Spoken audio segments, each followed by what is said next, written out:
చూడండి, ప్రతి ఒక్కరికి కూడా మరణం అన్నది సంభవిస్తుంది కదండి. ప్రతి మానవుడికి కూడా మరణం అన్నది సంభవించినప్పుడు అది ఏ విధముగా మరి తప్పించుకోవాలా, ఏ విధంగా మరణం నుండి విడుదల పొందాలా అన్నది మనం చూసుకుందామండి. చూడండి, మన శత్రువు కావచ్చు, చూడండి నిన్ను ఈ రోజు నేను చంపివేస్తాను, లేకపోతే నిన్ను లేకుండా చేస్తాను, నిన్ను అల్లరి పాలు చేస్తానని చెప్పేసి అనొచ్చు. చూడండి, ఎక్కడ అప్పు ఉన్నప్పుడు, అప్పు కట్టనప్పుడు కూడా అప్పు ఇచ్చిన వాడు కూడా అదే అంటాడండి, ఈ రోజు నువ్వు అప్పు కట్టకపోతే నేను భూమి మీద ఉంచనని చెప్పేసి అంటాడండి.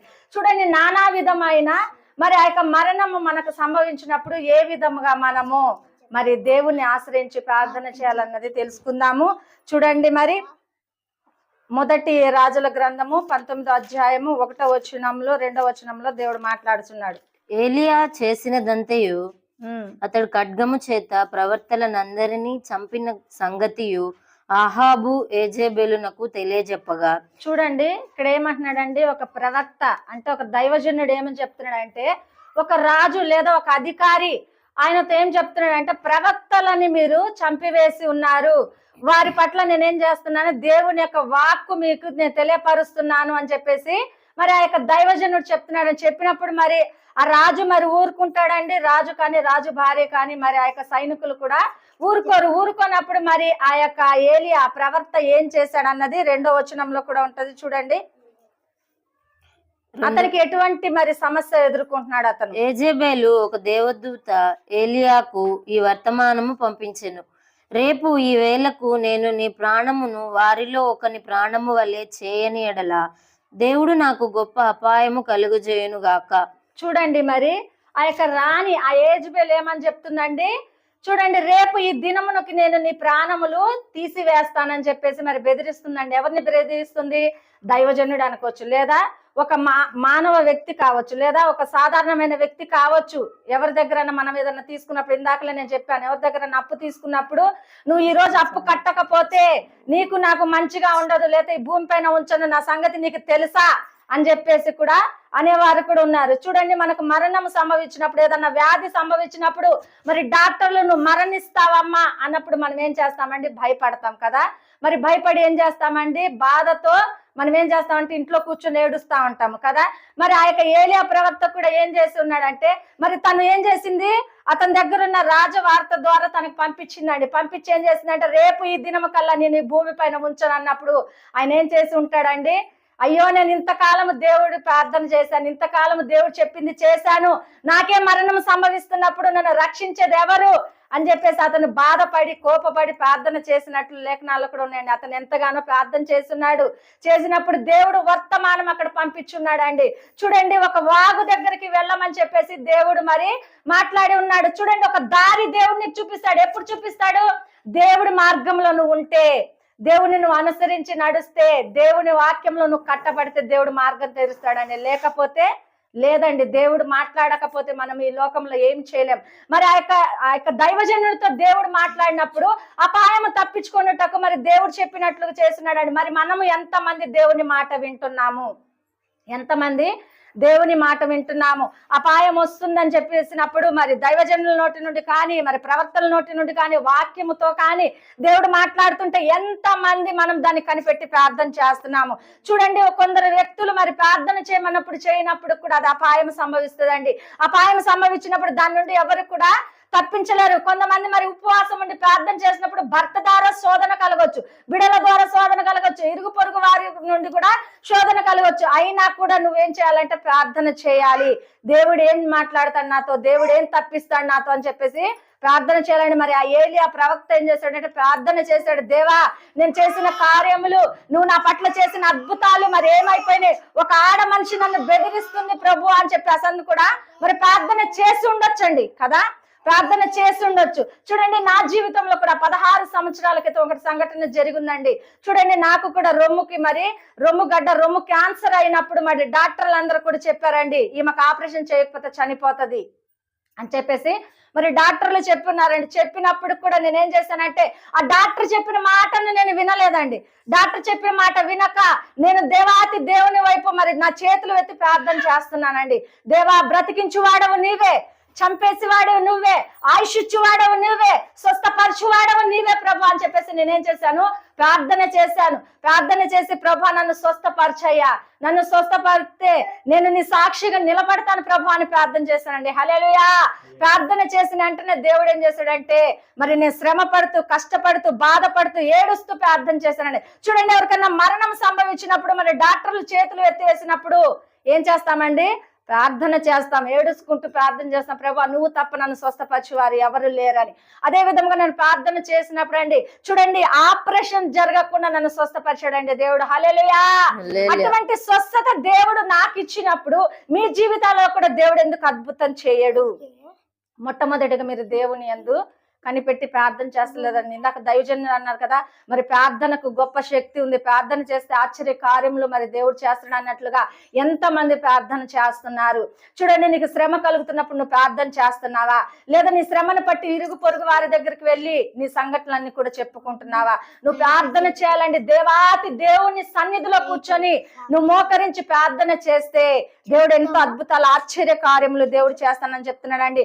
అదే మరి మొదటి రాజుల గ్రంథం 17వ అధ్యాయం 1వ వచనంలో కూడా దేవుడు మాట్లాడుచున్నాడు. చూడండి, అంతట గీలాదు కాపురస్తుల సంబంధియు తిప్టీయుడైన ఏలియా అహాబు నొద్దకు వచ్చి, ఎవని సన్నిధిని నేను నిలువబడి ఉన్నానో ఇజ్రాయేలు దేవుడైన ఆ యెహోవా జీవము తోడు, నా మాట ప్రకారము గాక ఈ సంవత్సరంలో మంచైనను వర్షమైనను పడదని ప్రకటించెను. చూడండి, మరి ఏమంటున్నాడండి? మరి ఆ రాజు వద్దకు వెళ్ళి, చూడండి, ఆ ప్రవక్త మరి తనకు మరణ భయం ఉన్నప్పటికీ కూడా దేవుడు మాట్లాడుచున్న మాట ఏం చేశాడంటే, ధైర్యముగా ఈ సంవత్సరం వర్షము పడదు అని చెప్పేసి మరి ఏలియా ప్రవక్త పలుకున్నాడంటే, చూడండి, దేవుని శక్తి అక్కడ కనపరుచుకోవడానికి ఒక నందు ఏమైందంటే, మరి అదే స్త్రీ తనకు మరణ భయముతో మరి ఎంటాడుచున్నప్పటికీ కూడా దేవుని పరిచర్య ఆయన ఆపలేదండి. దేవుని పరిచర్య చేస్తూనే దేవుని వాక్ అక్కడ ప్రకటిస్తూనే ఉన్నాడండి. చూడండి, ఎంతో మంది దైవజనులు మరి అనేకమైన సమస్యలతో, కష్టాలతో ఉంటూ కూడా వారు ఏం చేస్తారంటే, వారి సమస్యలు, కష్టాలు మర్చిపోయి దేవుని వైపు చూస్తూ వారి సమస్యలన్నీ కూడా విడిచిపెట్టి వేసి మరి దేవుని పరిచర్య చేసేవారు ఉన్నారండి. హల్లెలూయా. మరి ఎంతమంది మరి అదే విధంగా మనం ఉంటున్నాము? చూడండి, మన సమస్యల వైపు చూడక దేవుని వైపు చూస్తూ నశించిపోతున్న వారి కొరకు ఎంతమంది ప్రార్థన చేస్తున్నామండి. అదే విధంగా మనం కూడా ప్రార్థన చేస్తే దేవుడు ఎంత అద్భుతాలు, ఆశ్చర్య కార్యములు కూడా దేవుడు చేస్తానంటున్నాడు. అదే 17వ అధ్యాయంలో 3వ వచనంలో కూడా చూడమ్మా, నీవు ఇచ్చట నుండి తూర్పు వైపునకు పోయి యోర్దానునకు ఎదురుగానున్న కేరూబు వాగు వద్ద దాగియుండుము. చూడండి, దేవునికి స్తోత్రం. మరి ఆయనకు మరణము మరి సంభవిస్తున్నప్పుడు దేవుడు ఏం చేశాడంటే, మార్గం చూపించాడు. నేను మొట్టమొదటిగా చెప్పాను, మనకి ఏదైనా సమస్య వస్తుందంటే ఆ సమస్య నుండి విడుదల పొందడానికి దేవుడు ఏదో ఒక మార్గం చూపిస్తాడండి. హల్లెలూయా. నీతిమంతుడు మొరపెడుతుండగా సమస్యల నుండి విడుదల చేస్తానంటున్నాడండి. చూడండి, నీ మీనికి ఒక్క సమస్య ఒక దారి నుండి రావచ్చు, 7 దారుల నుండి ఆ సమస్య తొలగిపోతుంది అంటండి. హల్లెలూయా. ఎంతమంది నమ్ముతున్నారండి? హల్లెలూయా. ఆ సమస్య రాకముందే, ఆ సమస్య మరి ఆ యొక్క దైవజనుడికి మరి ఆ యొక్క సమస్య వస్తుందని తెలిసినప్పుడు దేవుడికి మరి ప్రార్థన చేశాడండి. హల్లెలూయా. ప్రార్థన చేసినప్పుడు దేవుడు ఏం చెప్పాడు? కేరోతు వాగు దగ్గరికి వెళ్ళి అక్కడ కూర్చోమని చెప్తున్నాడండి. హల్లెలూయా. అక్కడ కూర్చొని నిన్ను నేను పోషిస్తాను అంటున్నాడు. చూడండి, మరి కరోనా దినములలో ఎంత మంది మరి ఆకలితో అలమటించున్నారండి. చూడండి, కరోనా వెళ్ళినప్పుడు కూడా కరోనా విషయంలో మనం చెప్పుకుంటున్నాము. ఎందుకు చెప్పుకుంటున్నాము? అనేక ప్రజల్ని అది ముట్టి అనేక మందిని కూడా అది హతమార్చి ఉన్నది కాబట్టి పదే పదే మరి దాని గురించి మనం చెప్పుకోవాలవుతుందండి. దేవునికి స్తోత్రం. పదే పదే కూడా దాని గురించి చెప్పుకోవాలవుతుంది. చూడండి, ఎంత మంది ఆకలితో అలమటించున్నారు. మరి చూడండి, అటువంటి సమస్య మరి ఆ యొక్క పాస్టర్ గారి మీదకి వచ్చినప్పుడు ఆయన ఏం చేసిందండి? కాకోలతో మరి ఆయనకు ఆహారం పంపించి ఉన్నాడు అంటండి దేవుడు. హల్లెలూయా. మరి కాకులు చూడండి, దొంగ కాకులు అవి ఏదన్నా బయట పెట్టినప్పుడు ఎత్తుకెళ్ళి అవి తింటే గాని ఇతరులకు పెట్టవు. మరి దాని నుండి సహాయం పంపించాడంటండి దేవుడు. హల్లెలూయా. ఈ దినము నీకు ఇంట్లో కరువు ఉన్నదా? ప్రార్థన చేయి. దేవుడు ఏం చేస్తున్నాడు అంటే, నిన్ను సమృద్ధిగా దేవుడు దీవిస్తానంటున్నాడు. హల్లెలూయా. ఏదైనా నీకు ఆర్థిక పరిస్థితులు ఉన్నాయా? ప్రార్థన చేయి. దేవుడు ఏం చేస్తున్నాడు? నీ ఆర్థిక పరిస్థితులన్నీ కూడా కొట్టివేస్తానంటున్నాడు. ఏదైనా అప్పులతో నువ్వు సమస్యలతో ఉన్నావా? ప్రార్థన చేయి. అది కట్టుకునే యొక్క ద్వారము దేవుడు తెరుస్తానంటున్నాడు అండి. హల్లెలూయా. దేవుడు తెరుస్తానని చెప్పేసి అంటున్నాడు. మరి లోకాసు వార్త మరి 4వ అధ్యాయం 25వ వచనంలో కూడా దేవుడు మాట్లాడుచున్నాడు. చూడండి, ఏలియా దినములనందు 3 ఏళ్ల 6 నెలలు ఆకాశము మూయబడి దేశమందంతటను గొప్ప కరువు సంభవించినప్పుడు ఇజ్రాయేలులో అనేక మంది విధవరాండ్రను ఏలియా సీదోన్లోని సారేపతు అను ఊరిలో ఉన్న ఒక విధవరాలి యొద్దకే గాని మరి ఎవరి యొద్దకు పంపబడలేదు. హల్లెలూయా. చూడండి మరి ఆ యొక్క దైవజనుల్ని ఎవరు పోషించాలండి? ఎదవరాలు పోషించాలంటండి. హల్లెలూయా. చూడండి ఎవరింటికి పంపించాడండి? గొప్ప గొప్ప వారి ఇంటికి, ధనవంతుల ఇంటికి, ఇజ్జామంతుల ఇంటికి మరి దైవజనుల్ని పంపలేదండి. చూడండి ఒక ఎదవరాలు ఇంటికి పంపించున్నాడు. హల్లెలూయా. ఈ దినము దైవజనులు నీ గృహానికి వస్తున్నాడు అంటే నీ ధనమును చూసో, నీ అందాన్ని చూసో, నీ పలుకుబడిని చూసో, నీ చదువును బట్టో నీ గృహానికి రావట్లేదండి. దేవుని చేతిలో నుండి నువ్వు ఎక్కడైనా ఇడిపించబడుతున్నావేమో, దేవుని చేతిలో నుండి మరి దూరం అయిపోతున్నావేమో అని చెప్పేసి దైవజనులు పదే పదే నీ గృహానికి వచ్చి దర్శిస్తున్నారండి. హల్లెలూయా. మరి చూడండి ఒకవేళ ఏదైనా సమస్యతో కుటుంబం ఉంటే పదే పదే దైవజనులు వస్తున్నారు అంటే నీ కుటుంబంలో ఉన్న సమస్యలు తొలగిపోవాలని చెప్పేసి పదే పదే దేవుడు దైవజనుల్ని పంపిస్తుంటాడని మనం అది వెరగక ఏం చేస్తాం తెలుసా? పాస్టర్ గారు ఇప్పుడు సమయం లేదు, పాస్టర్ గారు ఇప్పుడు ఇంట్లో లేము, పాస్టర్ గారు మేము అక్కడికి వెళ్ళాము ఇక్కడికి వెళ్ళామని చెప్పేసి సాకులు చెప్తుంటామండి. దేవుడు మరి దర్శించే సమయంలో మనం ఎక్కడికెక్కడికో వెళ్ళిపోతే దేవుడు ఎట్లా కార్యం చేస్తాడండి మనకు. హల్లెలూయా. దేవుడు కార్యం చేయాలంటే దైవజనులు మరి పంపిస్తాడండి. దేవుడైతే డైరెక్టర్ గా రాడు, దైవజనుల ద్వారా మనకి వచ్చి దర్శిస్తుంటాడు. హల్లెలూయా. ఎందుకంటే నువ్వు కన్నీరు కాచి ప్రార్థన చేస్తున్నావు, నువ్వు కన్నీరు కాచి ప్రార్థన చేస్తున్నావు కానీ ఆ ప్రార్థనకి జవాబు వచ్చే సమయానికే నువ్వు ఎక్కడెక్కడికో వెళ్ళిపోతే మరి సమయము మరి దేవుడు ఏం చేస్తాడండి? ఆ సమయము మించిపోతుంది. హల్లెలూయా. ఆ సమయం వెళ్ళిపోతుంది. నువ్వేం చేయాలంటే దేవుడు నాతో ఏ విధంగా మాట్లాడతాడు, ఏ విధంగా మాట్లాడతాడని చెప్పేసి మనం ఎదురు చూడాలండి. నానా విధాలుగా దేవుడు మాట్లాడతాడండి. కళల ద్వారా మాట్లాడతాడు, దర్శనం ద్వారా మాట్లాడతాడు, వాక్యంతో మాట్లాడతాడు, దైవజనులతో కూడా దేవుడు మాట్లాడతాడు. ఏ విధంగా దేవుడు నాతో మాట్లాడుతున్నాడు అని మనం ఎదురు చూసి మనం ప్రార్థన చేస్తే ఏమవుతుందంటే ఆ సమస్య రాకముందే దేవుడు ఏం చేస్తాడు? ఆ సమస్య నుండి దేవుడు విడుదల చేస్తానని చెప్పేసి చెప్తున్నాడు. 2వ రాజుల గ్రంథము 3వ అధ్యాయము 14వ వచనంలో కూడా దేవుడు మాట్లాడుచున్నాడు. చూడండి. ఎలీషా ఇట్లనెను, ఎవని సన్నిధిని నేను నిలవబడి ఉన్నానో ఇజ్రాయేలు దేవుడైన యెహోవా జీవము తోడు, యూదా రాజైన యెహోషాపాతును నేను గౌరవము చేయని ఎడల నిన్ను చూచుటకైనను లక్ష్య పెట్టుటకైనను ఒప్పకపోదును. హల్లెలూయా. చూడండి ఎలీషా మరి ఏలియాని మరి అనుసరించి నడుస్తున్న భక్తుడండి. ఆ భక్తుడు కూడా ఏమంటున్నాడు తెలుసా? అతని మీద కూడా దేవుని ఆత్మతో నింపినప్పుడు అతను కూడా ఏమంటున్నాడు? యెహోవా నా జీవము తోడు అని చెప్పేసి చెప్తున్నాడు అండి. హల్లెలూయా. మరి ఏలియా ప్రవక్త కూడా అదే పలికి ఉన్నాడండి. మరి చూడండి వర్షము రాకుండా ఈ దినము ఆపివేయటకు యెహోవా జీవము తోడు నేను మీతో చెప్తున్నానని చెప్పాడు. ఎలీషా కూడా అదే మాట చెప్పాడు. చూడండి ఎవ్వరు చెప్పినా కూడా ఒకటే మాట అండి. ఏ దైవజనుల నోటి నుండి వచ్చినా కూడా, ఆత్మ కలిగిన దైవజనుల నోటి నుండి వస్తే ఆ మాట ఒకటే అవుతుందండి. ఒక్కరే మరి ఒకటే మాటతో మనల్ని ఏం చేస్తారంటే ధైర్యముగా దేవుడు నడిపిస్తానని చెప్పి చెప్తున్నాడు. ఎప్పుడు నడిపిస్తాడు తెలుసా? మరలా దేవుడు మాట్లాడుతున్నాడు. దేవుడికి మనం లోబడి ఉంటే, దేవుడికి మనం లోబడి అనుసరిస్తే దేవుడు ఏం చేస్తాడంటే మనతో దైవజనులతో మనతో మాట్లాడి బలపరుస్తానని చెప్పేసి దేవుడు చెప్తున్నాడండి. చూడండి మరి దేవుడు ఏం చేస్తున్నాడు? నానా విధాలుగా దేవుడు మాట్లాడుతున్నాడు. చూడండి మరి అంత గొప్ప ప్రవక్తను ఏ విధంగా మరి ఆయన విడిపించి ఉన్నాడు, ఆయన మొరపెట్టి ఉన్నాడు. చూడండి మరి సాధారణమైన వ్యక్తులు కూడా ఏం చేస్తాడంటే దేవునికి మొరపెట్టడం మనం మర్చిపోయిన సందర్భాలలో దేవుడు పదే పదే మనల్ని జ్ఞాపకం చేసి మరి ప్రార్థన చేయమని చెప్పుచున్నప్పుడు చూడండి మనం ప్రార్థన మానివేసి ఆ కష్టాన్ని బట్టి మనం ప్రార్థన చేయకుండా ఏం చేస్తామంటే ఏడుస్తుంటామండి. హల్లెలూయా. మరి మొట్టమొదటిగా ఏడ్చేదంటే ఆడవాళ్ళే ఎక్కువ ఏడుస్తారండి. హల్లెలూయా. ఏదైనా బాధ సంభవిస్తుందంటే, ఎవరికైనా బాగలేదంటే, ఎవరన్నా చనిపోతున్నారంటే మొట్టమొదటిగా ఆడవాళ్ళే ఏడుస్తారు ఎక్కువగా. హల్లెలూయా. ఆ ఏడవటం మానివేసి మరి ప్రార్థన చేసినప్పుడు దేవుడు ఏదో ఒక మార్గము మనకు తెరుస్తానని చెప్తున్నాడు. ఒకవేళ చనిపోయే వ్యక్తి ఉన్నా కూడా దేవుడిని ప్రార్థన ఆలకించి బ్రతికిస్తాడేమో. ఒకవేళ డాక్టర్లు చెప్పొచ్చు ఈ మనిషి బ్రతకడు చనిపోతాడు అన్నప్పటికైనా మరి చివరి స్టేజ్కి అయినా కూడా నువ్వు ప్రార్థన చేస్తే దేవుడు ఏం చేస్తాడంటే బ్రతికిస్తానని చెప్తున్నాడండి. మరి ఎంత మంది దేవుని మాట విని మనం ప్రార్థన చేస్తున్నాము. చూడండి మరి దేవుడు గొప్ప గొప్ప కార్యములు ఎంతో మంది భక్తుల జీవితంలో చేస్తున్నప్పుడు, ఆశ్చర్య కార్యములు చేస్తున్నప్పుడు వారు వెనకున్నవి మరిచి ముందున్న వాటి కొరకు ఏం చేశారండి? అతిశయపడి మరి ముందుకు వెళ్ళినట్లుగా లేఖనాల్లో తెలియపరుస్తున్నారండి. చూడండి మరి ఆదికాండము 5వ అధ్యాయము 24వ వచనంలో దేవుడు మాట్లాడుచున్నాడు. హానోకు దేవునితో నడిచిన తరువాత దేవుడు అతన్ని తీసుకొని పోయిన గనుక అతడు లేకపోయెను. హల్లెలూయా. హానోక్ అంటే ఎవరండి? దేవుని యొక్క భక్తుడండి, దేవుని యొక్క సేవకుడు, దేవుని యొక్క బిడ్డ. మరి చూడండి, హానోకు కూడా ఏం చేశాడంటే దేవునితో నడిచి ఉండేను అని చెప్పేసి మరి లేఖనాలు చెప్తున్నారండి. ఎంత మంది మరి దేవుని చేత మరి మనం పిలువబడుతున్నాము. హల్లెలూయా. 2 రాజుల గ్రంథము మరి 2వ అధ్యాయం 1వ వచనంలో కూడా మరి ఏలియా పట్ల ఏ విధమైన కార్యం చేశారు చూడండి. ఏలియా మరి మరణానికి భయపడకుండా ప్రార్థన చేసి మరి దేవుడు చూపించిన మార్గంలోకి వెళ్ళినప్పుడు మరి ఆ సారెపతి యొక్క యదోరాలి యొక్క గృహానికి మరి దేవుడు తీసుకెళ్లి పోషించినప్పుడు దేవుడు అద్భుత కార్యములు, ఆశ్చర్య కార్యములు ఏలియా పట్ల చేసినప్పుడు మరి దేవుడు ఏ విధంగా ఏలియాతో మాట్లాడుచున్నాడో చూద్దాం.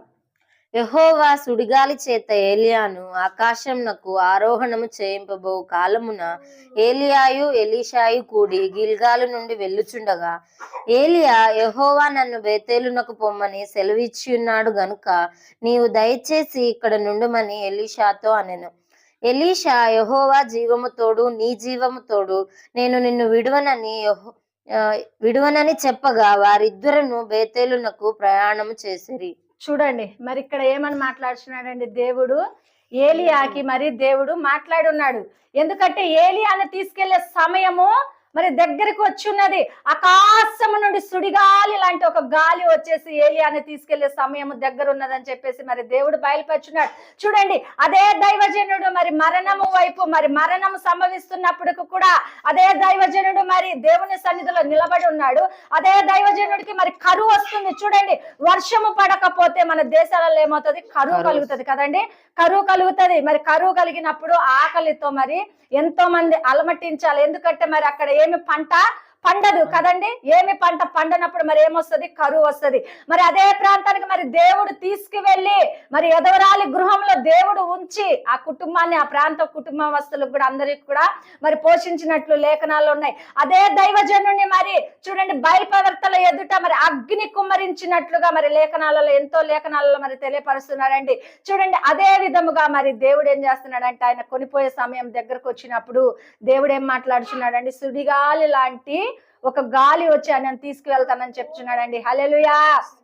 చూడండి, నీ సమస్య ఏ విధంగా తొలగిపోతుంది. హల్లెలూయా. ఏ విధముగా దేవుడు తొలగించబోచున్నాడు అన్నది మరి లేఖనాల ద్వారా దేవుడు తెలియపరుస్తున్నాడు. చూడండి, మరణము అంటే ఎంత మంది మీద మరి బైబిల్లో మరి సంభవించున్నదో, ఎంత మంది మరి తరిమివేయబడి ఉన్నారో, ఎంత మంది మరి ఆ యొక్క మరణము నుండి విడిపించబడి ఉన్నారో కూడా లేఖనాల ద్వారా ఎంతో మరి దేవుడు మాట్లాడుచున్నాడండి.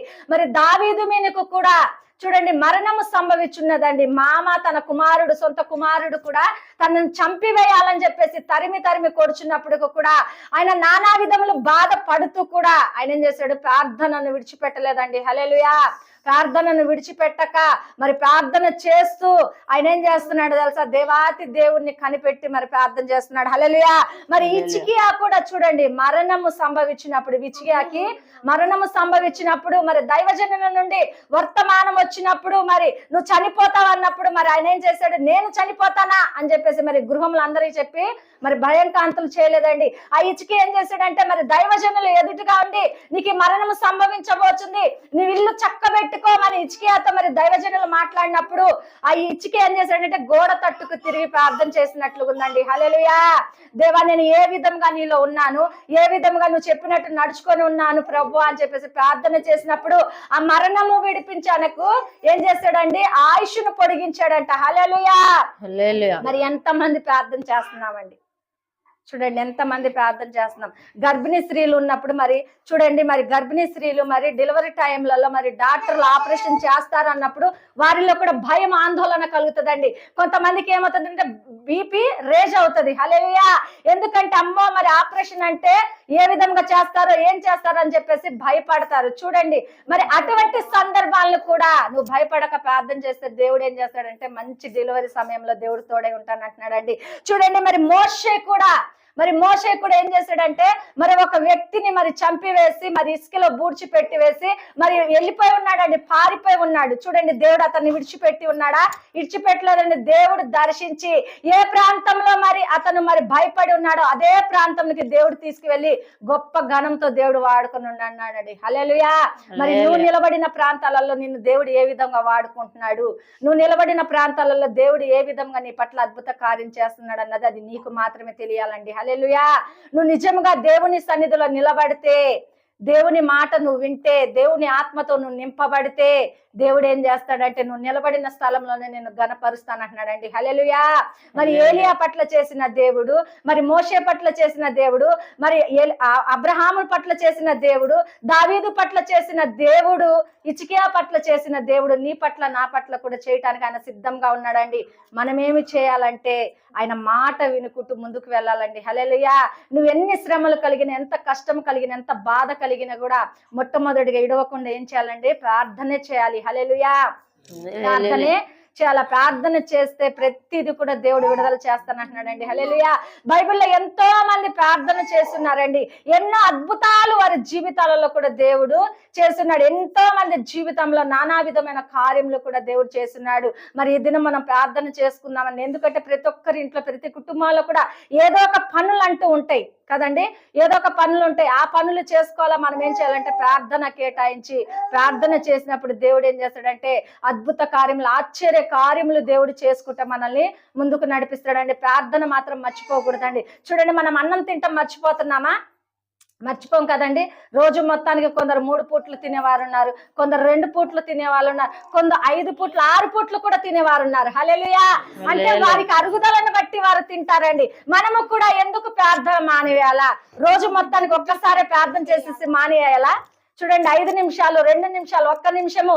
కొందరు ఏమంటారు తెలుసా? జాబ్కి వెళ్ళేటప్పుడు ప్రార్థన చేసి చేశాను. ఎంత సమయం? 1 నిమిషం ప్రార్థన చేస్తే నీ జీవితంలో కార్యములు జరుగుతాయండి? జరగవండి. చూడండి, మరి ఎంత సమయం నీకు దొరికితే అంత సమయాన్ని పెట్టి నువ్వు ప్రార్థన చేస్తే దేవుడు ఏం చేస్తాడంటే తొందరగా కార్యం చేస్తాడండి. ఆ సమస్య నీ నుండి దేవుడు తొలగిస్తాడు. అది ఎటువంటి సమస్య అన్నా కావచ్చు, ఎటువంటి సమస్యలైనా నువ్వు చిక్కుబడి ఉండొచ్చు. దేవుడు ఏం చేస్తాడంటే నువ్వు ప్రార్థన చేసినప్పుడు దేవుడు ఆశ్చర్య కార్యములు చేసి ఆ ప్రార్థన ద్వారా దేవుడు ఏం చేస్తాడంటే నిన్ను మేల్లోకి నడిపిస్తాడండి. నిన్ను ఎవరైతే గిట్టని వారు నిన్ను దూరపరిచినప్పటికీ కూడా నువ్వు దివారాత్రులు ప్రార్థన చేసుకుంటూ దేవుని ధ్యానిస్తూ నువ్వు ఉంటే దేవుడు ఏం చేస్తాడు తెలుసా? అద్భుత కార్యములు, ఆశ్చర్య కార్యములు, మహత్ కార్యములు కూడా దేవుడు చేస్తాడండి. చూడండి, మరి న్యూ ఇయర్ ఫస్ట్ రోజు నా జీవితంలో ఒక సంఘటన జరిగిందండి. నేను ఇన్ని సంవత్సరాలు, మరి నాకు ఇంత వయసు వచ్చినప్పటికి కూడా మరి చూడండి, మా అమ్మగారు నా చెయ్యి పట్టుకోవటం నేను ఎప్పుడు చూడలేదండి. ఎందుకంటే ఆమె అమ్మ కాబట్టి ఆమె చెయ్యి మేమే పట్టుకున్నాం, కానీ నా చెయ్యి పట్టుకోవటం నేను ఎప్పుడు చూడలేదండి. మరి ఆ రోజు మరి తనకి ఏమనిపించిందో నాకు తెలియదు. మరి న్యూ ఇయర్ రోజు వాక్యం చెప్పి నేను కిందికి దిగి అందరికి ప్రైజ్ లాడి చెప్తున్నప్పుడు మరి మా అమ్మగారు నా చెయ్యి పట్టుకుని ముద్దు పెట్టుకుందండి. హల్లెలూయా. అటువంటి స్థానం ఎవరిచ్చారండి? నీకు నాకు దేవుడిచ్చాడు. చూడండి, ఎవరైతే నీ పేరు చెడ్డదని, ఎవరైతే ఈమె పనికి మాలిందని, ఎవరైతే మరి ఈమె పనికి రాదు అని చెప్పేసి మరి నిందలు వేసి అవమానించి మరి నిన్ను దూరపరిచి ఉన్నారో దేవుడు ఏం చేస్తాడు తెలుసా? ఆ వ్యక్తుల దగ్గర నిన్ను ఘనపరుస్తాడండి. హల్లెలూయా. నేను ఎవరిని కలిగి ఉన్నానండి? దేవాతి దేవుణ్ణి కలిగి ఉన్నాను. దేవాతి దేవుణ్ణి నేను కలిగి ఉన్నాను కాబట్టి ఆ గొప్ప ధన్యత దేవుడు నాకు ఇచ్చాడు. మీ తల్లిదండ్రులు కూడా అదే విధంగా నిన్ను అదే విధంగా నిన్ను చేరదీస్తున్నారా? నీ తల్లిదండ్రులు అదే విధంగా నిన్ను గౌరవిస్తున్నారా, నిన్ను ఘనపరుస్తున్నారా అనేది ఒక్కసారి నువ్వు తెలుసుకోవాలండి. నీ మనసుకే తెలుస్తుంది. ఆ విధంగా నువ్వు ఉండాలి, ఆ విధంగా నీకు గొప్ప పేరు రావాలి. నీ తల్లిదండ్రులు నా బిడ్డ మంచిది, నా బిడ్డ గనురాలు అని చెప్పేసి అనిపించుకోవాలి అంటే ఏం చేయాలండి? ఒకటే ప్రార్థన అండి. దేవా స్తోత్రం. హల్లెలూయా. ఒకటే చేయాలండి, ప్రార్థన మాత్రమే చేయాలి. ప్రార్థన చేసినప్పుడు దేవుడు ఏం చేస్తాడంటే నానా విధాలుగా అద్భుత కార్యములు, ఆశ్చర్య కార్యములు నీ జీవితంలో చేస్తానని చెప్తున్నాడండి. మనం ప్రార్థన జీవితం కలిగి ప్రార్థన మనం చేసుకుంటూ ఉంటే మరి ఎంతో మంది దైవజనుల యందు మరి దేవుడు అద్భుత కార్యములు చేసినట్లుగా మన జీవితంలో కూడా దేవుడు అద్భుతాల ఆశ్చర్య కార్యములు చేస్తానంటున్నాడండి. మనం ప్రార్థన చేసుకుందామా? ప్రతిరోజు కూడా ఏం చేయాలంటే ప్రార్థన చేయాలండి. హల్లెలూయా. నిజంగా మరి క్రైస్తవులు మరి దశమ భాగం ప్రార్థన ఎన్ని గంటలు చేయాలండి? 2 గంటల 40 నిమిషాలు చేయాలండి ప్రార్థన. హల్లెలూయా. మనం చేస్తున్నామా? 1 గంట అయినాను, అరగంట అయినాను మనం చేయగలుగుతున్నామా? లేచినప్పుడు ఒక 5 నిమిషాలు ప్రార్థన చేస్తాము. దినమెల్లా కూడా మనం గడిపేస్తాం. 24 గంటలు కూడా మనమే వాడేసుకుంటాము. మరి ప్రార్థన ఎక్కడ చేస్తున్నాం? ఎక్కడ నీ జీవితంలో కార్యములు దేవుడు చేస్తాడు చూడండి. ఎక్కడ నీ జీవితంలో కార్యములు చేస్తారు చూడండి. కొందరు ఏం చేస్తారంటే, భర్త మరి డ్యూటీకి వెళ్ళేసి వచ్చినప్పుడు భర్త ప్రేమతో మాట్లాడినప్పుడు అలిగే భార్యలు ఉన్నారండి. హల్లెలూయా. నాతో మాట్లాడేది పగలంతా మరి డ్యూటీ చేసి వచ్చి నాతో మాట్లాడటానికి ఆయన ముఖం తిప్పుకుంటున్నాడు, అది చేస్తున్నాడు ఇది చేస్తున్నాడు అని బాధపడే వాళ్ళు ఉన్నారు. మరి చూడండి, ప్రతిరోజు కూడా మరి భార్య మాట్లాడిపోతే భర్తలు అలిగే వారు కూడా ఉన్నారండి. మరి దేవాతి దేవునితో మాట్లాడకపోతే నీకు ఎంత బాధ అండి. చూడండి, నువ్వు దేవుని సన్నిధిలో కూర్చుని దేవుడితో నువ్వు మాట్లాడకపోతే ఆయన ఎంత దుఃఖపడతాడండి. హల్లెలూయా. ఆయన ఎంత దుఃఖపడతాడు. నేను 5 నిమిషాలే చేస్తా ప్రభువా, నేను 10 నిమిషాలే చేస్తా ప్రభా, నేను రోజు మొత్తం ఇంతే కేటాయించుకున్నా ప్రభువా అంటే మరి దేవుడు బాధపడడండి? బాధపడడా? రోజు మొత్తం మీద 24 గంటలు మనకి ఇచ్చినప్పుడు మనం ఎంత సమయం దేవుడికి ఇస్తున్నాము? కార్యాలు జరగట్లేదని మరలా ఎందుకు మనం ఏడ్చి బాధపడుతున్నాము? నీ భర్త మారలేదని, నీ తల్లిదండ్రులు మారలేదని, నీ బిడ్డలు మారలేదని, నాకు మంచి పొజిషన్లోకి రాలేదని నువ్వు ఎందుకు బాధపడుతున్నావు? అది ఎవరిది తప్పండి? మనదే తప్పు. హల్లెలూయా. ఆ తప్పు మనదే. ఎందుకంటే దేవుడికి ఇవ్వాల్సిన సమయం ఇయ్యక మనమే దాన్ని దొంగిలించి మనమే ఏం చేస్తున్నాం? ఆ సమయం అంతా వాడేసుకుంటున్నాం. 24 గంటల్లో 10 నిమిషాలు నువ్వు ప్రార్థన చేస్తే నీ మీద ఉన్న గడ్డు సమస్యలు తీరిపోతాయండి? తీరిపోవండి. చూడండి, కనీసము 1 గంట 2 గంటలు 3 గంటలు నువ్వు ప్రార్థన చేసే వ్యక్తిగా ఉంటే నీ జీవితంలో ఎందుకు అద్భుతాలు దేవుడు చేయడండి? నీ జీవితంలో మరి ఎందుకు అద్భుత కార్యములు దేవుడు చేయడు? సమస్య అంటూ నీ కుటుంబంలో ఉంటుందా? వేదన అంటూ నీ కుటుంబంలో ఉంటుందా? కష్టం అంటూ నీ దరిదాపులకు దేవుడు తీసుకొస్తాడా? తీసుకురాడండి. ఆ విధంగా మనం ప్రార్థన చేసినప్పుడు మన కుటుంబాలు దేవుడు ఏం చేస్తాడు? దీవిస్తాడు, బలపరుస్తాడు. ఈ వాక్యం దేవుడు దీవించును గాక. మరి ప్రార్థన చేసుకుందాము. మహాగణుడా, పరిశుద్ధాత్ముడా, జీవాధిపతి, నిన్ను స్తుతిస్తున్నాను, నిన్ను ఆరాధిస్తున్నాము ప్రభువా. అయ్యా, ఏలియా పట్ల ఎంతో అద్భుత కార్యం, ఆశ్చర్య కార్యము చెప్పి ఉన్నావు తండ్రి, చేసి ఉన్నావు కూడా నా దేవానికి వందనాలు ప్రభువా. మరి నా తండ్రి నాయన, ఆయా ప్రవక్తలను దైవజనులను నీ బిడ్డలను ప్రభువా చంపివేస్తున్నారని వర్తమానము తీసుకువెళ్ళి తనకు చెప్పినప్పుడు ప్రభువా తననే బెదిరించి నాయన ఈ రోజు నిన్ను లేకుండా భూమిపైన చేస్తానని ప్రభువా సవాలు విచ్చుతున్న సమయంలో నా తండ్రి, ఆ కష్ట సమయంలో మరి ఏలియా నీ తట్టు తిరిగి ప్రార్థన చేస్తున్నాడు. దావీదు నీ తట్టు తిరిగి ప్రార్థన చేస్తున్నాడు. అయ్యా, ఇదిగో నా తండ్రి నాయన, ఇదిగో హిజ్కియా నీ తట్టు తిరిగి ప్రార్థన చేస్తున్నాడు. మోషే నీ తట్టు తిరిగి ప్రార్థన చేస్తున్నాడు. ఎంతమంది భక్తులు ప్రభా ప్రార్థన విరవక సమయమందు అసమయమందు నిన్ను స్తుతించి ఉన్నారు తండ్రి. నీకు వందనాలు. కలుగుతున్న శ్రమల పట్టి, కష్టాలు పట్టి ప్రభా వారు ఆ వైపు చూడక ప్రార్థన కలిగి ప్రార్థన జీవితంలోకి నడుస్తున్నారు ప్రభా. నీకు వందనాలు, స్తోత్రములు. అదే విధంగా మేము ప్రార్థన చేయుటకు సహాయం దయచేయండి. నీలో కట్టబడుటకు సహాయం దయచేయండి. మా బంధకములు తెగిపోటకు సహాయం దయచేయండి. ఆశ్చర్య కార్యములు నా తను జరిగించుటకు సహాయం దయచేయండి. గర్భిణీ స్త్రీలకు సుఖమైన డెలివరీ అనుగ్రహించబడునుగా కానీ ప్రార్థిస్తున్నాం తండ్రి. నీకు వందనాలు. ఉద్యోగం లేని వారికి దయచేయండి. చదువుకుంటున్న బిడ్డలకు మంచి జ్ఞానంతో నింపండి. స్థిరం లేని వారికి స్థిరము దయచేయండి. గృహము లేని వారికి గృహమును అనుగ్రహించండి ప్రభా. మీరు బలపరచండి, కార్యములు జరిగించండి. యూట్యూబ్ పరిచయం ఎంత మంది అయితే చూస్తున్నారో ప్రభా, ఈ దినము మొదలుకొని నా తండ్రి ప్రార్థన సమయమును పెంచుకున్నటకు సహాయం దయచేయబడునుగా కానీ ప్రార్థిస్తున్నాం. వారి కుటుంబాలలో జరుగుతున్న ప్రతిదీ కూడా తొలగించబడునుగా కానీ ప్రార్థిస్తున్నాం. ఆశ్చర్య కార్యములు జరుగునుగా కానీ ప్రార్థిస్తున్నాం తండ్రి. ఉన్నత స్థానంలో నిలబడునుగా కన్నా ఆశ్చర్య కార్యములు వారి జీవితంలో జరుగునుగాక ప్రభా. నూతన కార్యములు మా సంఘంలో నా తండ్రి యూట్యూబ్ పరిచయం చూస్తున్న ప్రతి ఒక్కరి జీవితంలో మీరు ఒక్కరే జరిగించి నీ వాక్యానికి లోబడి ప్రార్థన సమయమును, ప్రార్థన గడియలు మేము పెంచుకొని ముందుకు వెళ్ళి నాయన అద్భుతములు ఆశ్చర్యములు నా తండ్రి మా జీవితంలో జరుగుటకు మేము నీ కొరకు ఎదురు చూసే బిడ్డలుగా ఉంచి మీరొక్కరే మహిమగంత ప్రభావాలు పొందుకోమని యేసు నామములో అడుగుచున్నాం తండ్రి. ఆమేన్. మీ అందరికీ నా హృదయపూర్వక వందనాలండి.